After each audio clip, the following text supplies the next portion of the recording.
अस्सलाम वालेकुम। मुनफिद तज्ज़ियों के प्रोग्राम मेरे मुताबिक में खुशामदीद। मैं हूँ शजिया नियाज़ी और हमारे साथ हैं जनाब हसन निसार। हसन साहब, सुप्रीम कोर्ट का एक तारीखी फैसला सामने आया है। स्टिल रिमेंबर जब पनामा केस ये सामने आया था शुरू में, तो आपकी इंस्ट्रक्शंस थी कि हमें हर प्रोग्राम में इसका फॉलो अप लेना है, क्योंकि ये एक ऐसा केस है अगर इसका मंतकी अंजाम तक ना पहुँचा तो ये सकूत ढाका से बड़ा सानिया हो सकता है। अब उसका आ गया फैसला, तो नवाज शरीफ साहब का कहना है इस बारे में कि अकामा ज़रिए आमदन थी ही नहीं, इसे डिक्लेयर कैसे करता, इतनी मामूली सी वजह पे मुझे नाअहल करार दे दिया है, दिल नहीं मानता। मैंने आपको याद होगा, मैंने किसी कॉलम में भी लिखा था कि पंजाबी में है कि एक्सप्रेशन है कि फलाना यमला जट है। तो मैंने कहा था अब ये यमला बट, ये मुहावरा जो है ना, यमले बट में तुम देखें, बात सुने। गरीब आदमी के और इंतहाई दौलतमंद आदमी के अकामे में ज़मीन आसमान का फ़र्क होता है। गरीब आदमी ने अकामे से 2 वक्त की रोटी कमानी होती है। एक खरपति आदमी ने अकामे की आड़ में अपना खरबों रुपया छुपाना होता है।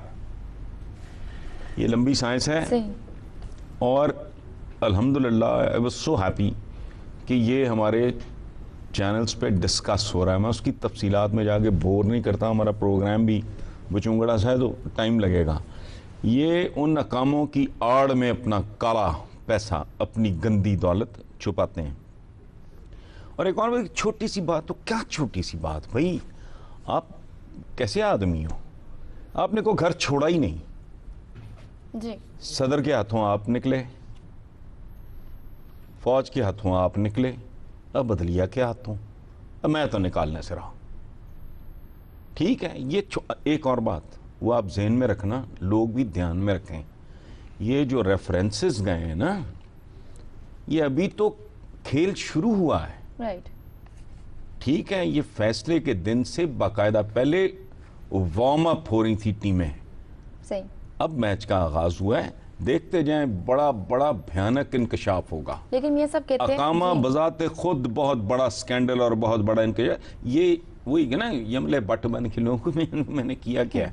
मैंने कहा कि अगर ढटाई में आपने डॉक्टरेट की हो, PhD हो आप ढटाई में, तो बड़े से बड़ा जुर्म करके भी बंदा कह सकता है कि मैंने किया क्या है। नहीं, लेकिन मियां साहब तो कहते हैं ना कि मुझे तो फख्र है कि नाअहली करप्शन की वजह से नहीं हुई है, तो एक छोटे से ये लोगों को देखो, मासूम लोगों को, सादा लॉ लोगों को बेवकूफ बनाने का तरीका है। ये तो केस ही सारा बदयांती, नाअहली नहीं है कोई, अहल तो ये बहुत हैं, कहां से उठ के कहां पहुंच गए। बाकी भाइयों की औलादें, उनकी ग्रोथ भी सामने है, तो 50,000 गवाइयां। हाँ, वो जो कहते हैं ना कि अगर आंखों पे पर्दे नहीं पड़े, ज़मीर आपका मुर्दा नहीं हुआ और आपके दिल से नहीं हुए, अदरवाइज तो ठीक है, देखते जाओ। अभी मैंने कहा ना, अभी तो काम शुरू हुआ। अकामा बजाते खुद, जिसको इतनी मासूमियत से ये इतना अंडर प्ले कर रहे हैं, अकामा बहुत खतरनाक काम है। देखो बात सुनो, वहाँ हो चुकी है लेजिस्लेशन, मैंने इस पे कॉलम भी लिखे हैं, 5-6 किस्तों में लिखे, 5-4 साल पहले।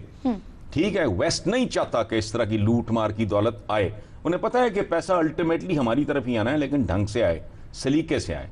सो आज अगर मैंने लूट मार का मेरा है और को पूछे स्विस अथॉरिटीज से, उनकी गवर्नमेंट से कि हसन निसार सन ऑफ मियां निसारुल हक, इस नाम का को बंदा, उसका कुछ है, तो मैं तो पकड़ा जाऊंगा। अगर अकामे की आड़ में मैंने वारदात बाहर डाली होगी तो कहेंगे नहीं, हाँ तो छोड़ो। अच्छा, इन्होंने एक और बात भी की सीपैक के हवाले से। उन्होंने कहा कि यार खुदा का वास्ता, वो चीन के सदर ने बोला कि this is a gift for you. बात सुनो, ये पटवारी भी इस तरह की बात ना करे। पहली बात, सीपैक चीनियों के अपने मफाद में, नंबर 1। नंबर 2, सीपैक चाइनीज के अपने मफाद में है। नंबर 3, चाइनीज के अपने मुफाद में। अब चलो आगे, परवेज मुशर्रफ साहब से लेके आसिफ जरदारी, आपको पता है कि मैं आसिफ जरदारी को और इनको कोई अलग नहीं समझता, बट जो कि क्रेडिट तो देना चाहिए। आसिफ जरदारी साहब के जूते घिस गए जाते जाते वहाँ, ठीक है, तब का ये शुरू हुआ। मैं अच्छा, उन्होंने अगर ये बात की होगी किस गिफ्ट हुई, तो मतलब ये था कि वजीर आजम को गिफ्ट है। भाई गवाल मंडी में चीनी सदर इनके साथ गुल्ली डंडा खेलता रहा है, वो किस बात का गिफ्ट? So that means नहीं कि फुफीदा पुत्र है पाकिस्तान के वज़ीर ओ आज़म भाई को, जी। हाँ, ये आपके लिए गिफ्ट है, का मतलब है कि तुम अलामत सिंबल हो बदकिस्मती इस मुल्क की। ये मेरा फुटनोट है। कहा उसने क्या था बेसिकली, कर्टसी एक तो, और दूसरे ये कि आप बतौर वजीर आजम पाकिस्तान, राइट। ये नहीं कि मैं ग्वाल मंडी में तुम्हारे गवांड में रहता था। जी, बात हो रही है यहाँ सुप्रीम कोर्ट के तारीखी फैसले के हवाले से। फर्दर हम बात करेंगे इस छोटी सी ब्रेक के बाद।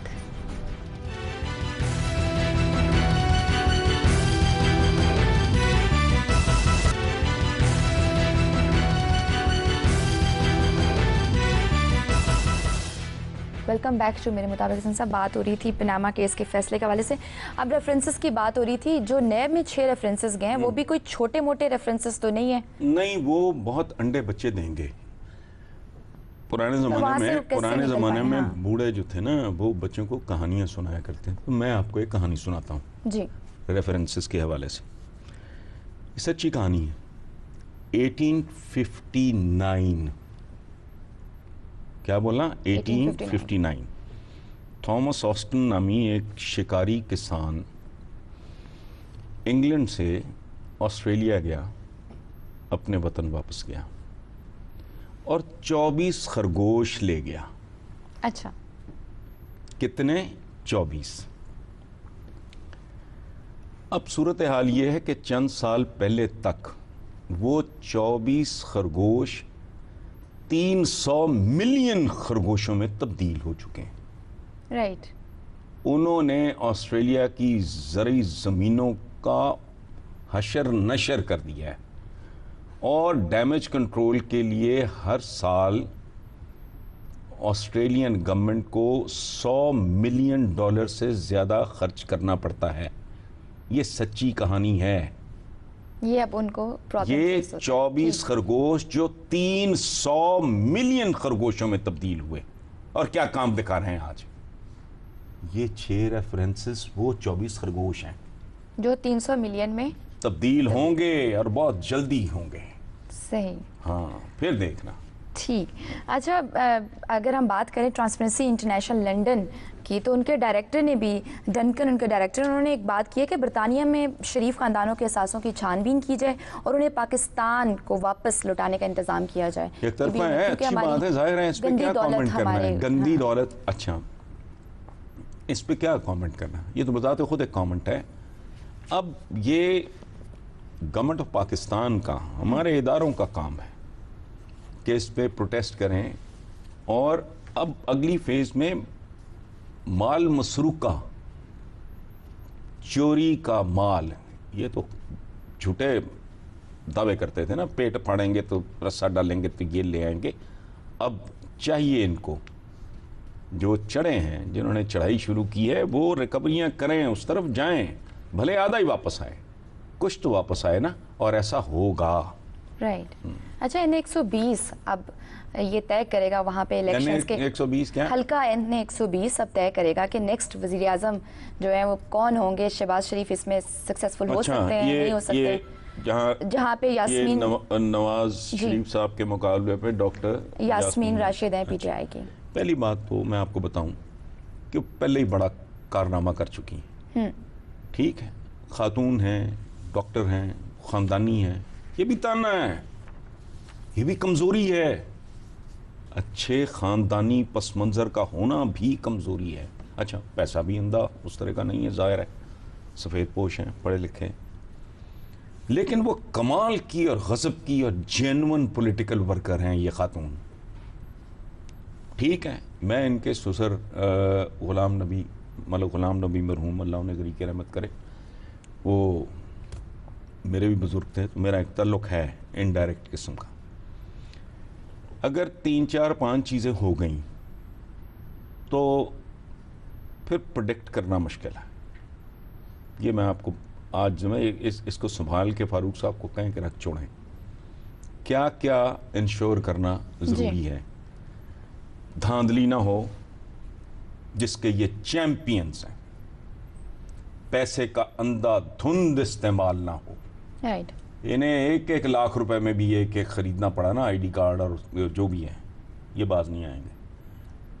प्री पोल रेगिंग जारी है, हो रही है, उसको जितना गुंडागर्दी ना हो, गुल्लू भट्ट कल्चर जो इनका, रेंजर्स का पूरा कंट्रोल हो, मैसेज चला जाए लोगों को कि फ्री विल, कोई खौफ नहीं, कोई डर नहीं, इनसे कोई लोग प्रेशर नहीं, आप इनसे अपने- लोग डरते भी हैं। सही। ठीक है, अच्छा। और आखिरी दो बातें बहुत जरूरी हैं। इमरान को डॉक्टर यास्मीन राशिद के सिलेक्शन में इसी तरह फोकस करना चाहिए जैसे उसने पनामा पे किया। नतीजा सामने है और अभी बाकी इस नतीजे ने अंडे बच्चे देने हैं। एक तो इमरान को उधर पूरी टीम आए, ठीक है, और जो मुनज़्ज़म तरीके मुअत्तल से, हुई जी। हुई, एक मिनट, जो मुअत्तल शुदा लोकल को तंजीमें वगैरह हैं उनको बहाल करे, उनको एक्टिवेट करे, उनको टास्क दे, एक बात। दूसरा, पीटीआई वाले जो हैं ये लोकल रकाबतों, लेग पुलिंग, ये जो ठीक है ना, जो पहले भी वो है कि एजाज चौधरी, उसने पहले भी वो झक मारी थी उसके अलीम खान के इलेक्शन में, खराब थी। इन कमीनगियों से ऐसे ओछेपन से बाहर निकलें, राइट। मैक्रो लेवल पे मुल्क के वसी तर मफाद में सोचें, मैं की टर्म से ज़रा बाहर निकलें।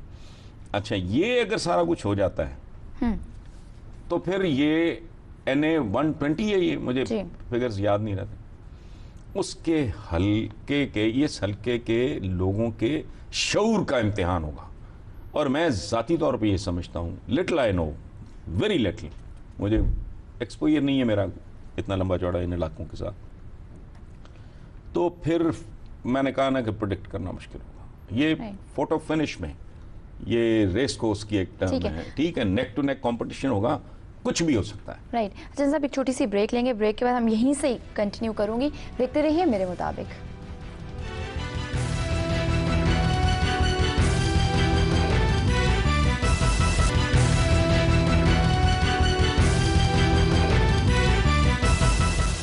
वेलकम बैक टू मेरे मुताबिक। हसन साहब, बात हो रही थी नेक्स्ट प्राइम मिनिस्टर शहबाज शरीफ, क्या वो प्राइम मिनिस्टर बन सकेंगे? और अगर बन भी जाते हैं, सपोज कामयाब हो जाते हैं, आपको क्या लगता है वो डिलीवर कर सकेंगे, अपने आप को रजिस्टर कर सकेंगे एज ए प्राइम मिनिस्टर? यार मेरे लिए बड़ा, क्योंकि मैं हमेशा जी। दोनों भाइयों के मवाज़ने, ये तकाबली जायज़ा, मैंने आई ऑलवेज